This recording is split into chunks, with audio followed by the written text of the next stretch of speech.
हाँ जी, जया बच्चन और रवि किशन का आपने सुना ही होगा, क्या कहेंगे इस?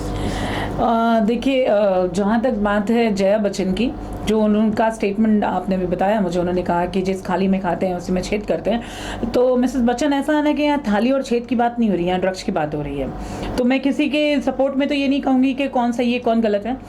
अगर ड्रग्स लेना चाहिए तो एक काम करो, मेडिकल स्टोर में बेचना शुरू कर दो, चाहे वो आपके इंडस्ट्री के नेता अभिनेता लेते हो या फिर राष्ट्रपति के नेता लेते हो। ऐसा किसी के लिए कोई स्पेशल कानून का आदेश नहीं किया गया है, कानून सबके लिए एक है। रवि किशन ने जो कहा कि कंगना के नाम बता रही है, तो पहले आपको खुद को पता होगा, कंगना के नाम पे खाली आप सर्च करो तो काफ़ी सारे वीडियोस उसके आएंगे जिसमें उसने बताया कि मैं पहले कितनी खतरनाक थी, मैं कितना ड्रग्स लेती थी, मैं कितनी डेंजरस थी। ठीक है, तो अभी उन्होंने कोई स्पेशल ट्रीटमेंट ले लिया है अपने आप में कि वो डेंजरस नहीं बची है। तो please stop supporting this kind of nuisance. ये सिर्फ टीआरपी और कंट्रोवर्शियल स्टोरीज को बढ़ाने का तरीका है। आप किसी और के बारे में अभी मेरे को पूछ रहे थे, अनुराग कश्यप। उसको जिस लड़की ने डिफेम करने की कोशिश की, I don't know Anurag personally, but जिसने भी डिफेम करने की कोशिश की, उस लड़की का जो पोस्ट था, उसकी जो फोटो थी, उसने कहा कि सेक्सुअली मोलेस्ट किया। अरे मोलेस्ट करने के लिए कपड़े पहनना तो ज़रूरी, वो कपड़े पूरी तरीके से कुछ बोलते हैं ना, टिपिकल स्पॉट्स को कवर किया गया है कपड़ों से, बाकी पूरी बॉडी एक्सपोज है। अरे तुम औरतों का नाम खराब करने के लिए औरत बने हो क्या? तुम एक औरत को कह ही कैसे सकते हो जब तुम ढंग के कपड़े नहीं पहन सकते? कपड़ों का मतलब क्या है? If you need to do exposure तो फिर आप कपड़े पहन ही क्यों रहे हो?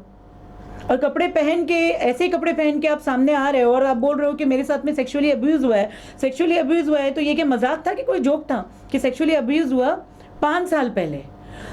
तो आप 5 साल से सो रही थी, मतलब आपके साथ में शारीरिक शोषण करने की कोशिश की गई है, यानी 354 या फिर कर दिया गया है 376, दोनों में से क्या है? इसके बारे में भी आपको बताने के लिए आपत्ति होगी कि खुद को आपको पता नहीं कि एक्चुअल में हुआ क्या है। मतलब इट्स सो इजी।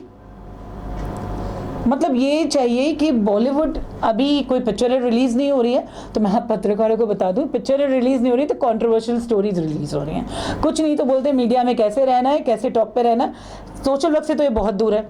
देश के अच्छे और बुरे वक्त में क्या साथ देना चाहिए, क्या करना चाहिए, इनसे इसको कोई लेना देना नहीं है। इन लोगों को कोई लेना देना नहीं, चाहे वो मिसेस बच्चन हो, वो रनावत हो या कोई और हो, इनसे कोई लेना देना नहीं। मैंने एक बाइट सुना, पता नहीं वो कौन सा पत्रकार वो बाइट रिलीज़ किया था कि रिया चक्रवर्ती, राइट, कि वो ज़मीन पे सो रही है, वो इंद्रानी मुखर्जी के बाजू वाले सेल में उसको रखा गया है। तो फॉर योर काइंड इन्फॉर्मेशन, मैं भी वहीं थी और वहाँ पे बिस्तर मिलता है जेल में। ठीक है, उसने जुर्म किया है नहीं किया है वो कल साबित होगा कोर्ट में, जब वो हियरिंग स्टार्ट होगी, ट्रायल स्टार्ट होगा कोर्ट में। लेकिन जब किसी के ऊपर एफआईआर होता है तो कोर्ट उनको पूरी ग्रांट देता है कि आपको बेल लेने की परमिशन है, आप बेल के लिए अप्रोच नहीं कर सकते। ऐसा कुछ नहीं, आप अप्रोच कर सकते हो, चाहे वो कोई भी हो। हाँ, जहाँ तक बात मैंने ये भी सुना कि उसके ऊपर हाथ उठाया गया, उसको मारा गया अंदर। तो मैं एक चीज़ आज खुलासा करना चाहती हूँ कि इवन जब लास्ट ईयर भाईकला जेल में मैं बात कर रही हूँ 28 फरवरी मिडनाइट 2019 की, जब मुझे व्हील चेयर पर लेके जाके जेल के अंदर छोड़ा गया था। Thank you to the Bhajpa supporters कि इन्होंने इतनी अच्छी कंट्रोवर्शियल की थी, इतनी अच्छी कंट्रोवर्सी की थी, कंट्रोवर्शियल स्टोरी नहीं थी, इतनी अच्छी कंट्रोवर्सी की गई थी कि यूट्यूब के चैनल के ऊपर से मेरे ऊपर इतने सारे केसेस बनाए गए और उन केसेस में ये बताया गया कि मैं वाकई में कल्प्रिट हूँ। तो क्या वो साबित कर पाए? 8 दिन में, 15 दिन के अंदर मुझे बेल हो गई। मैं आज बाहर हूँ और मैं अपने आप को साबित करने के लिए तैयार हूँ, लेकिन क्या करूँ, कोर्ट का ट्रायल चालू होने में टाइम लगेगा।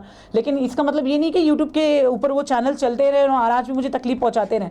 लेकिन कहते हैं ना कि पुलिस स्टेशन एक पब्लिक प्रॉपर्टी है, कहने की ज़रूरत नहीं। आप सभी जानते हो संविधान हम सबको इस चीज़ की इजाज़त देता है कि पुलिस स्टेशन एक पब्लिक प्रॉपर्टी, आप कभी भी वहाँ पे जा सकते हो। आपको पुलिस स्टेशन में कहीं भी जाने के लिए या कोई भी गवर्नमेंट ऑफिस जो है उसमें कहीं भी जाने के लिए आपको किसी की परमिशन की ज़रूरत नहीं होती। And the special base is what कि आप जब पुलिस स्टेशन जाते हो आपको पूरा राइट्स है आपकी बात आगे रखने का, आपकी कंप्लेंट देने का। अगर वो नहीं सुनते हैं तो एक बात याद रखिए कि 5 उंगली एक बराबर नहीं होती, 5 उंगली एक बराबर नहीं होती। उसके ऊपर हर एक किस्म के ऑफिसर्स का एक स्टेट ऑफ लेवल है। हर एक स्टेट ऑफ लेवल पे आप जाके कंप्लेंट दे सकते हो, अपनी बात रख सकते हो। जब वहाँ से भी कुछ नहीं मिलेगा तो आज भी लोग जो चीज़ पे भरोसा करते हैं, विश्वास करते हैं, वो है हमारे देश का कानून। We can say to each other, will see in the court. Court आपके लिए खुला रखा है। इस पेंडेमिक में भी आपको पता है क्योंकि कोर्ट ने ऑन सीरियस बेसिस मेरे ख्याल से शुरू के 20-22 दिन जो है कोर्ट नहीं खुले थे, उसके बाद में कोर्ट जो है सीरियस मैटर्स पर डेली 2 घंटा कोर्ट काम कर रहे थे और अभी भी कोर्ट खुले हुए हैं। तो yes, I am there with Riya कि आपको जो तकलीफ़ें फेस करनी पड़ रही हैं। मेरा तो अंदर मर्डर प्लान था, अब मैं किसी पार्टी का नाम नहीं लूँगी कि मेरा मर्डर किसने प्लान किया था। 150 लोगों ने आक्रमण किया था। आज भी सीसीटीवी फुटेज जो है उस जेल की, बाइकला जेल की, वहाँ पर सबमिटेड है कि मेरे पर 150 लोगों ने कैसे असॉल्ट किया। तो I am thankful to my parents, thankful to my sir who has taught me the excellent physical fitness कि मैंने 150 लोगों का अकेला सामने किया था। तो वो बोलते हैं ना, चाहे वो केसेस हो, कंट्रोवर्सी हो या कोई कहानी हो, इफ्तिदा इश्क में होता है क्या, आगे आगे जान देखो अब होता है क्या। खैर